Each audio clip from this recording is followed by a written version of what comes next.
రంగారెడ్డి జిల్లా బాలాపూర్ గ్రామం బొడ్రాయి వేదిక అయింది. ఎంతో ఉత్కంఠగా ఎదురుచూస్తున్న బాలాపూర్ గణేష్ లడ్డు వేలంపాట వేలాది మంది భక్తజనం సందోహం నడుమ కర్మన్ ఘాట్కు చెందిన లింగాల దశరథ్ గౌడ్, సాహెబ్ నగర్కు చెందిన సామ ప్రణీత్ రెడ్డి, నాదర్గుల్కు చెందిన గీతా డైరీ లక్ష్మీనారాయణ, బాలాపూర్కు చెందిన కొలను శంకర్ రెడ్డి మధ్య పోటాపోటీగా లడ్డు వేలంపాట కొనసాగింది.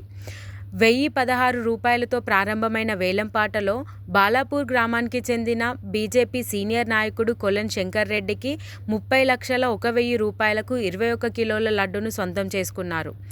దీంతో 31వసారి బాలాపూర్ లడ్డు వేలంపాటలో దక్కించుకున్న జాబితాలో కొలను శంకర్ రెడ్డి చేరిపోయారు. 44 వసంతాల గణేష్ వార్షికోత్సవ వేడుకల్లో భాగంగా గత 30 సంవత్సరాలుగా అత్యంత ప్రతిష్టాత్మకంగా నిర్వహించే బాలాపూర్ గణేష్ లడ్డు వేలంపాటకు తెలుగు రాష్ట్రాల్లోనే గాక దేశ, ప్రపంచ వ్యాప్తంగా విశిష్ట గుర్తింపు ఉంది.